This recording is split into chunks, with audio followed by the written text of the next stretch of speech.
Hello everyone and welcome to Recap, a fireside show where we recap all the global competitive TF2 news for you to use. My name's TC Mano, and let's get right into things. Invite Highlander Sniper and Six's Scout, Scouty, receives a TF2 game ban. Scouty, an Invite Sniper and Scout, recently received a permanent ban from North American TF2 League operator RGL. The reason states permanently banned due to a TF2 game ban. Upon viewing Scouty's Steam profile, there is a big distinction. Not only does Scouty have a VAC ban on record, but also a game ban presumably associated with TF2. A game ban differentiates from a VAC ban, with the huge distinction being that Valve Anti-Cheat is not applying the game ban. Otherwise, the game ban would be listed as a VAC ban on record. Instead, the game ban is a manual ban application from the game at the discretion of the developer and applied by Valve, per the article listed on Steam. As for what the reason behind this manual game ban is, it's currently unknown. Scouty is best known for his time as a sniper in Invite Highlander, with his highest placement to date being on the Season 17 Highlander roster, Squirt Yay. As for his Sixes endeavors, Scouty played with the community favorite squad FGP in Season 14, where they finished 5th after grabbing a few wins in his debut Invite season. Greasy Dothogs disband. A poor start to RGL's Season 17 Invite Sixes have led to Greasy Dothogs calling it quits.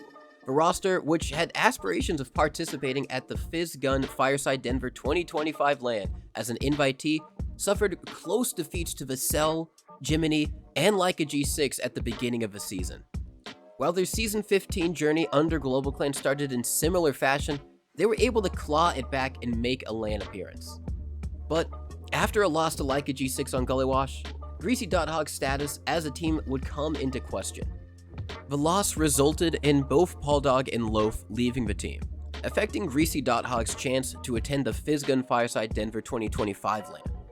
After speaking with the team, it was also confirmed that Greasy Dothogs will not be attending Fizz Gun Fireside Denver, dashing the hopes of those expecting to see the underdogs make a splash at the event. Fizz Gun Fireside Denver 2025 splits open and invite brackets.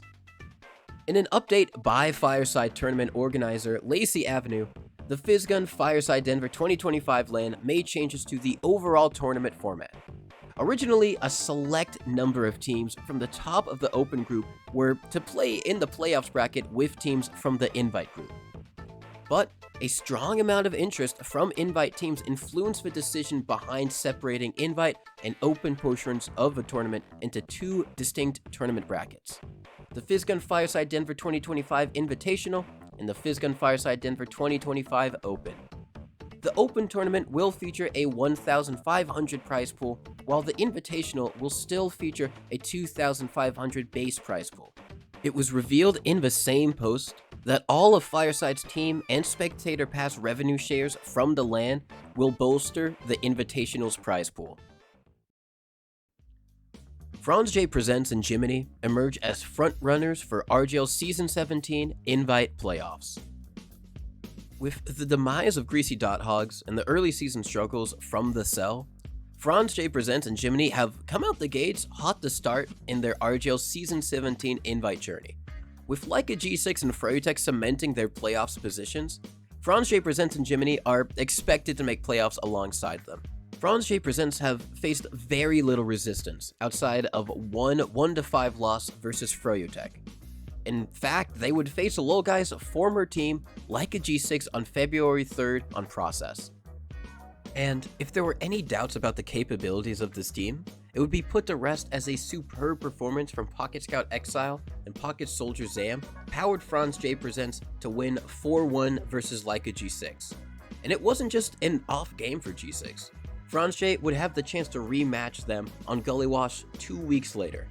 While FBTF Presents jumped to an early 2-0 lead, a back cap from Leica G6 Scout Caps bolstered G6 into tying the game.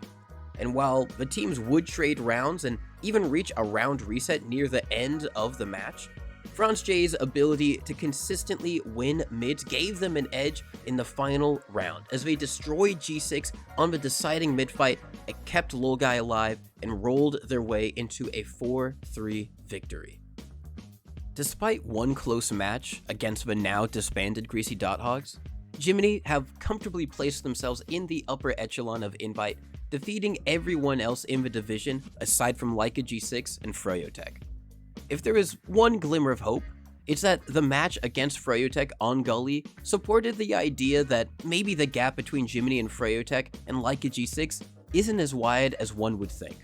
And on the bright side, an off-stream match versus FranceJ Presents on Process would see Jiminy defeat their competitors in a drawn-out match that was played to the slimmest of margins. But in the end, Jiminy won the match 2-1, though this won't be the last time these two teams face this season, as FranceJ will have the opportunity to avenge their loss later on. Now, that isn't to say there isn't hope for the Cell. With half of the season having already been played, they still do have a chance to face FranceJ Presents and Jiminy again. But unless a miracle upset is made against Froyotech or Leica G6, the Cell need to win their rematches after having lost both of their initial matchups versus the two teams. If not, their playoff outlook becomes very grim. Leica G6 struggles, Froyotech dominates. As we reach the halfway point of the season, the playoffs picture for RGL Season 17 starts to become more clear. To no one's surprise, Froyotech sits atop the standings, but what's more surprising is in the fashion that they've done it. Coming into the season, Benny has kept all of his pieces from last season aside from Logan, who was a mid-season replacement for former flank scout Yite. But with the loss of Logan to rivals Leica G6, Benny has decided to reunite with prominent Froyotech member Habib back on demo, with Brandslam moving over to flank scout. The second half of the Witness Gaming duo on Froyotech, Laz, is going to be swapping with Paddy onto Pocket Soldier. Paddy will take up the mantle as roamer, and Hubada returns as the medic. With aspirations to take back the title of TF2's most dominant team, they've shown it by absolutely wiping everyone else they face so far this season. Their closest result has come against Yite's new team, Jiminy, on Gully Wash, where Froyotech won 4-2, albeit letting up a few rounds towards the end. Even then, it wasn't as close as the scoreline suggests, with Froyotech maintaining a comfortable lead for the majority of the game. On the other hand, Leica G6 have been slow to shake off the rust from inactivity. With the return of Kobe 1920, who temporarily retired due to personal reasons, it was going to be an uphill battle to acclimate to the high level that led this roster to defeating Froyotech at the Resub GG 3rd LAN. Not to mention, with Lolgai's departure to FranceJ Presents, their medic Howard, who had donned the banner before, had not played a season since Invite Season 10, with Jay Hunpei and the Habib-powered 20ZC. The G6 crew have been struggling to show the dominance that they once exhibited in the scene. They had a close win against the now disbanded Greasy Dothogs 4-2 on Gully Wash, and as mentioned before, they also lost both of their regular season matches against Lolgai's FranceJ Presents, a 4-1 on Process and a 4-3 on Gully Wash respectively. Leica G6 also faced Froyotech in a highly anticipated match on Sultry. Viewers were left incredibly disappointed as what should have been a dogfight of a match turned out to be a very one-sided affair. Froyotech took the early 3-0 lead, something that G6 would never recover from. They were able to get one round off of a mid to last conversion, but Banny and Brandslam were the better scout duo against Caps and bot mode, as the two would each net over 30 frags each, and it didn't help that Leica G6 only converted one of their 3 mid-fight wins in the match. What could be doom and gloom for G6 fans may be rising hope for those rooting for Froyotech, as Banny looks ready to lead this team back to the consistency that allowed Froyotech to dominate for years. But can Froyotech replicate this success heading into playoffs remains to be the question, with Leica G6 seemingly still in their D-Rust phase. And with FranceJ Presents and Jiminy rising to the occasion, this up-and-coming playoffs is shaping to be one of the most unpredictable seasons in Invite 6's history.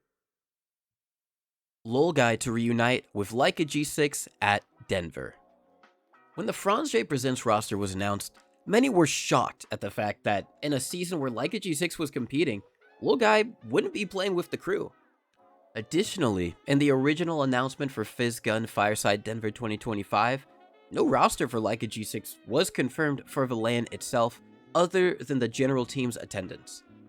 Though, in a TF2 article previewing RGL Season 17, there was more rationale behind the formation of Frontrunners Presents from Captain and Pocket Scout Exile. Quote, "The goal of this roster was to form a team with some friends that we haven't gotten the chance to play with before. It's hard to find the time to compete in a season with friends that you've known for a long time, with the goal of doing well. So this season felt like the best time to do it. Personally, I haven't played with a few people on the team in many years, and some I've never played on a team with ever. So this is exciting for me personally."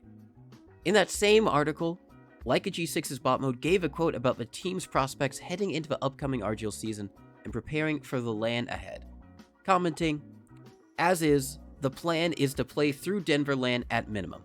We're playing with Howard this season, and then at Denver, we'll be reuniting with Lil Guy. Coming into this year, we are definitely trying to give ourselves time to focus on improving, as not only are we still feeling quite a bit rusty at the moment, we also know being the best is less of an endpoint and more of a way of life. This will be a huge upgrade to Leica G6, as Lil Guy is rated to be the best medic in North America, playing a crucial role in both of Leica G6's LAN championships at Resub number 3 LAN and RGL Season 15 Invite LAN playoffs." Goon Man Chubs Daniel, that's their name, fortified their position as the favorite to win RGL Season 20 Invite Highlander. Moving on to some Highlander news, after the beginning of RGL Highlander, where teams like Irene and Kids Next Door once dominated, teams featuring leadership from the duo of Jacob and Bull emerged. Starting in Season 8 with Hood Naruto, they would go on to stand above the rest of RGL Invite Highlander in the majority of seasons to come. The Chubs Daniel team, featuring members from previous Invite winning rosters such as the aforementioned Hood Naruto and Team Fun, came into RGL Season 20 Invite Highlander with expectations as the ones destined to win Invite. And deservedly so. The accolades of players like their sniper Lenny, Engineer Hyphen, Pyro Carson, and others were filled with multiple championship finishes. But there was one opponent in their path.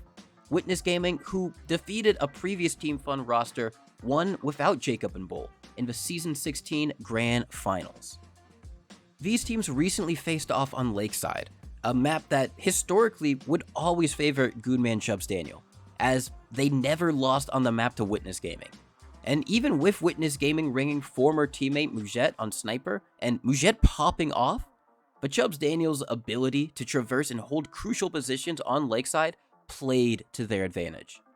While Lenny and Bull struggled in terms of overall damage and kill output, but Chubs Daniel's squad won 2 rounds decisively off the back of a star play from their scout Pablo and Spy shot away. Each would net 3 kills apiece onto Toy, Witness Gaming's medic. Speaking of medics, Goonman Chubs Daniels Blake played incredibly with only 3 deaths to Toy's 12, which put Witness Gaming on the back foot for multiple rounds. Especially in a game mode like King of the Hill, where a medic survivability dictates the entirety of the game, Goonman Chubs Daniel would go on to win Lakeside 4-1, and confirm their position as the best heading into playoffs. Oceania. Community member Vale Woofer passes away. Vale Woofer, a prominent member within the Oz Fortress community, passed away on December 23, 2024. A forum post on Oz Fortress's website has been created in memory of Vale Woofer, who played in various Oz Fortress 6's seasons. If you would like to make a donation in Vale Woofer's name, Woofer's family asks donations to be made in the name of Cat Haven, a Western Australia-based nonprofit involved with the caring of homeless cats until the cats can find a loving home. A link to donate will be provided in the description below.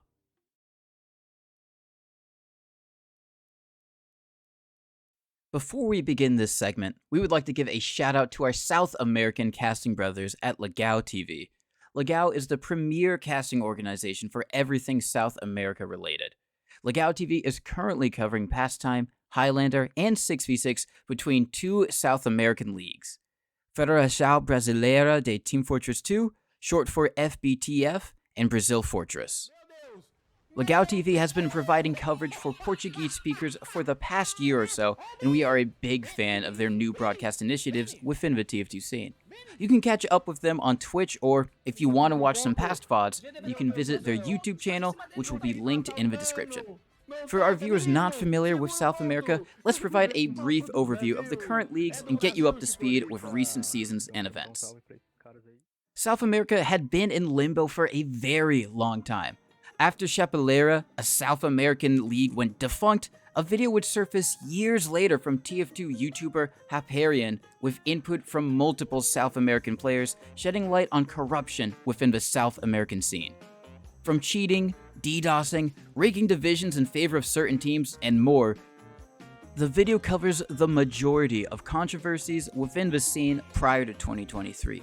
It is also rumored that behind the scenes, one form of corruption, the selling of community-made in-game medals, is the primary reason why Valve stopped the creation and distribution of new medal designs for tournament operators. These medals were supposed to only be distributed to league and tournament participants. It's part of the reason why you can't donate for in-game medals from charities like hugs.tf anymore. The two spiritual successors to Chapeleira League, FBTF and Brazil Fortress, have picked up the mantle since Chapeleira's end. Actually, FBTF has history going as far back as 2007. Vanilla Fortress is an additional league operator in the space, though they are currently on hiatus with no active leagues as of the making of this video. Brazil Fortress was created around the same time as Chapeleira, and was dormant after their 6v6 season in late 2020. But League admin Awake revived the Brazil Fortress brand in June 2024 by announcing their 7th season of 6v6. The season featured powerhouse names, such as Witness Gaming South America with a roster that had the famed scout and sniper Powa, previously of ESEA Invite fame, and also the TF2 turned Valorant professional player FRZ, who played after his removal from esports organization Made in Brazil. Another team playing was Real, led by RGL Advanced Scout Math and Roamer Mr. Kausa, but the favorites of this season were the Ratazanas, featuring one of the strongest combos in the division: Pocket Scout Chikorita, Soldier Life, and Demoman Cole. After a strong regular season performance with 11 wins and 1 loss, Ratazanas would go on to play Witness Gaming in a best-of-5 grand finals. Despite Ratazanas going up 2-0 in the series, Witness Gaming would pull off a map win in a close 3-2 scoreline on Gullywash. Process, the deciding map of the series, would go scoreless for 28 minutes until Ratazanas pulled off a round in the waning seconds of regulation, cementing themselves as the victors of Brazil Fortress 6's Season 7. FBTF not long after would go on to announce their own 6v6 season, LBTF2 Season 23 in September of 2024. That season saw 22 teams register across 4 divisions, with its highest division being the Elite Division. The season featured one of the closest grand finals in South America history, as the Elite Division's grand final between the Cole-led Q1B and the Pepito and Kovacs-led team Ninjas and Pickup went to all 5 maps, ending with a Q1B Golden Cap win on the last map, Granary. Right now, both FBTF and Brazil Fortress are hosting their own leagues. Brazil Fortress is currently hosting its first ever Highlander season, with 10 teams across 3 divisions. If you follow the North American scene, you may be familiar with some of the names participating in this season.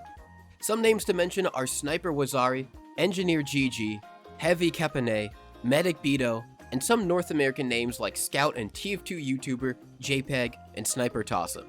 After speaking to Brazil Fortress's admin, Awake, it is planned that after this season, Brazil Fortress will host a season of Ulti Duo and 6v6 respectively. As for FBTF, they are hosting their first ever 4v4 Pastime League as a custom version of the Pastime game mode popularized in North America, and has also been featured in 3 RGL Cups. The league was announced on January 16th by the Pastime League admin, Fox. As of this video, registration has ended and there are currently 10 teams registered for this league. This marks an uptick in 4v4 pastime's popularity after the game mode also made its debut last year in TF2. Remember, both leagues will be covered on Legao TV's Twitch channel, which is also linked in the description below. Big thanks to them for helping us with this portion of the video, so make sure to check them out. And that is going to be all the news for this episode of Recap. Thank you guys so much for watching, and stay tuned for our next episodes. My name's been TC Mano. I'll see you next time.